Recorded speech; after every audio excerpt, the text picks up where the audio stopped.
Alright, welcome to another MCA lesson, and today is more so a little bit of a review. We've talked about different types of numbers before that we work with in math, but I wanted to hit it again a little more specifically before we take the MCAs again. We've got four main number types that we're going to talk about today, and we're going to show you how they relate to one another. Grab my marker here. And we'll jump into it. So this first goal is to try to introduce rational numbers. And in order to do that, we're going to start with numbers that we work with and that we find to work. When we do work with them, they're easy to work with. So we already said there are many types of numbers. The ones that are easiest to work with are the whole numbers. Okay? Those are 0 plus all the counting numbers, all the positive numbers that you would count with. 1, 2, 3, 4, 5, all the way up to positive infinity. And in order to help us get towards where we need to go, we're going to ask some questions about these whole numbers. For instance, it says in the loop is a set of whole numbers right here. And if we add any two whole numbers, is the sum going to be another whole number? Basically, if we take any two whole numbers in this set, if we add them together, are we going to get another whole number? And the answer is yes.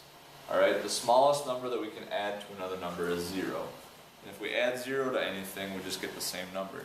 So I could take 5 billion, add it to 0, and I'd get 5 billion.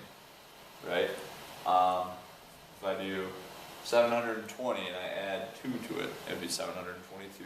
So we will get another we'll get another whole number when we add two whole numbers together. The same thing is true as if we multiply any two whole numbers. If we multiply any two whole numbers, we still get another whole number. So thus, what we say is that the whole numbers are closed under addition and multiplication. So if you can add two things or multiply two things and still get the same thing or another whole number, you would say that they are closed under addition and multiplication. And that's going to help us get into the next thing.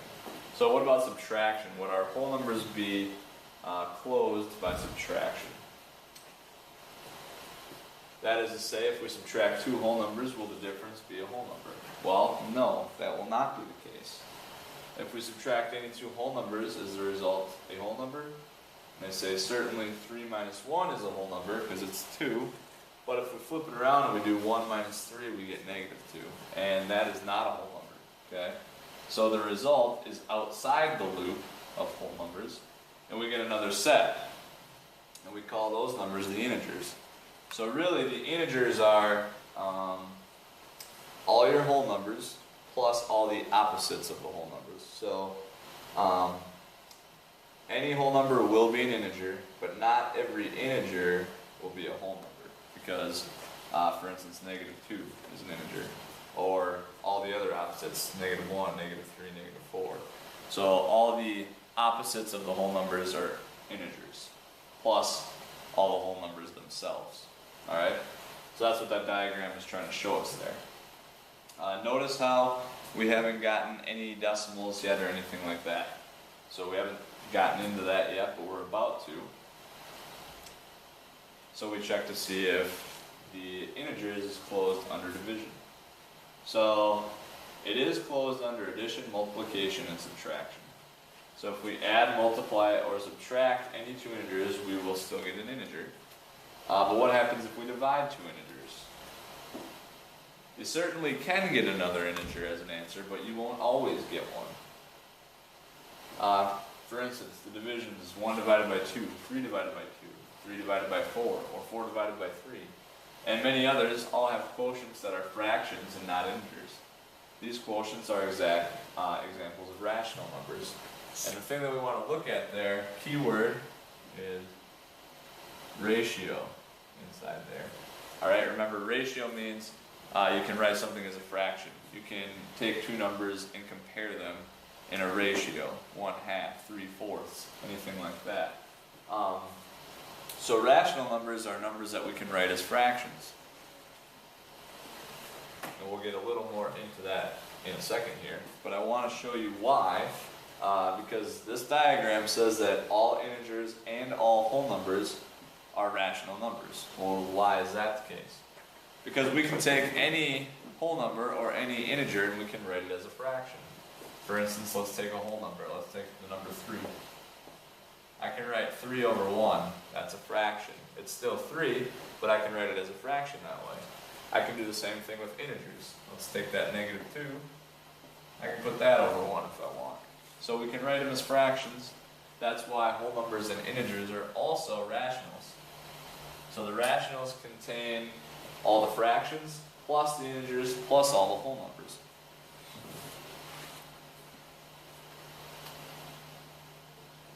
And we kind of already covered most of this. Yep, this is what we just talked about. Okay. Alright, so let's just kind of see what this looks like here. I have 4 rational numbers here. And one way to represent a rational is as a fraction.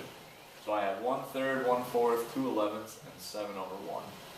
We can also write these as decimals. And they look like this. 1/3 as a decimal is 0.333 repeating. 1/4 as a decimal is 0.25. 2/11 is 0.181818. Looks like that repeats. And 7 over 1 is just 7. So that's a whole number, but also a rational. The thing I want to point out here.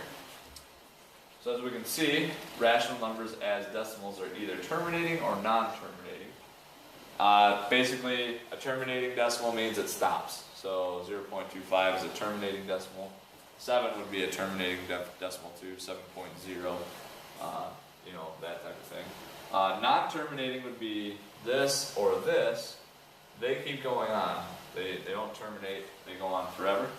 But if they do go on forever, there has to be some sort of pattern. For instance, this was repeated 3s. This one, you repeated 1/8, 1/8, 1/8. There has to be a pattern. If your decimal has a pattern, or if it terminates, it is a rational number. Okay? And that's a key thing here. Rational numbers as decimals either stop, or they go on forever with a pattern. So this is the key word here with rationals as decimals. There has to be some sort of pattern, or stop, like the 0.25 does. Alright? And you'll see why that's important in a second. Just a couple of examples. On the number line, rational numbers include the integers as well as many points between the integers. And we kind of talked about that already. But these are all integers, -3, -2, -1, 0, 1, 2, 3. And then they have a bunch of rational numbers too, and where they would go. -5 over 3, -1/2, 1/2, 3/2, 7 over 3. Okay, we'll go through these quick. So as to describe each number, A through C as a whole number, integer, or a rational. And it says to write every term that applies. And we're not going to sketch and graph, but we will talk about what we have here. So -3, that is not a whole number because it's negative, but it is an integer because it's not a decimal, or we don't get a decimal. And it also is a rational number. Alright, because we can write that as -3 over 1. Number 2, it is a whole number. It's positive and it's not a decimal. Or it's whole, obviously. It's also an integer because it's integers contain the whole numbers. And it is also a rational because we can write 2 over 1. That would be our fraction of 2. And then 3/4, that one is just rational, okay? If we were to do 3 divided by 4, we would get 0.75. That's a decimal, or a fraction of a number, basically. So that would be just rational. Now here's where that whole thing comes into play with knowing the difference between rational and this type of number. This is where the pattern thing comes into play. Sorry, I lost my words there a little bit. But we say that the set of rational numbers is closed under addition, subtraction, multiplication, and division. However, the square roots of many rational numbers, such as the square root of 2 and the square root of 3, are not rational numbers.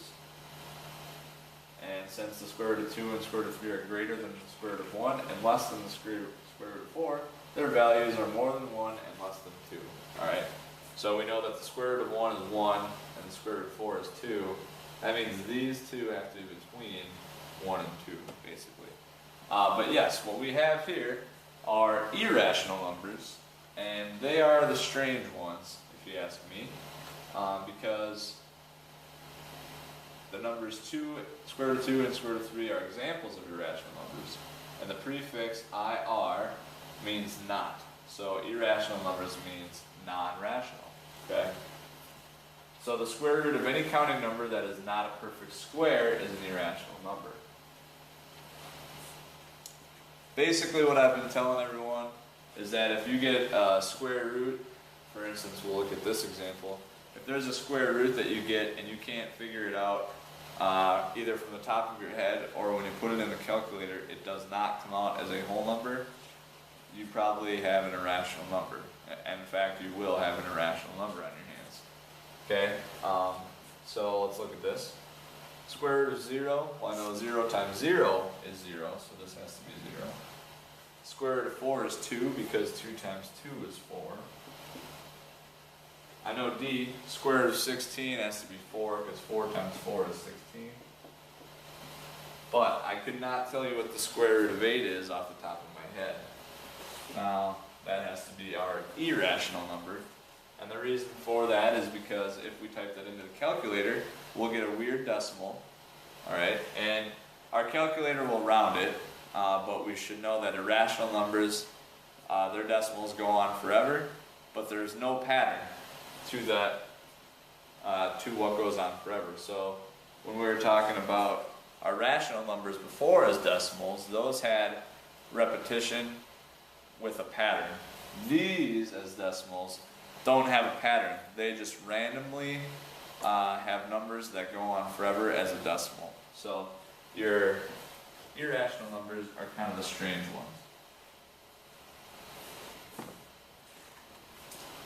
Alright, and if we combine the irrational numbers with our rational numbers, we actually get the set of all real numbers. Okay? Now, all of the real numbers can be represented by points on a number line, and all of the points on a number line represent real numbers. So,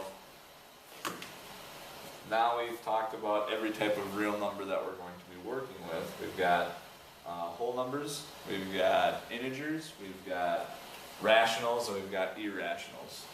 And remember, our irrationals are those weird ones that have a decimal that goes on forever, but there's no pattern. Your rationals as decimals will either terminate, like 0.25, or 0.5, 1/2, or they'll repeat forever, but they'll have a pattern to it. And then your integers are all the opposites of your whole numbers, but also including the whole numbers. Alright? So those are the 4 main types of numbers that we're going to be talking about and seeing. So we're going to incorporate this within the next few days here too, right before our test, to keep an eye on it. Alright, thanks.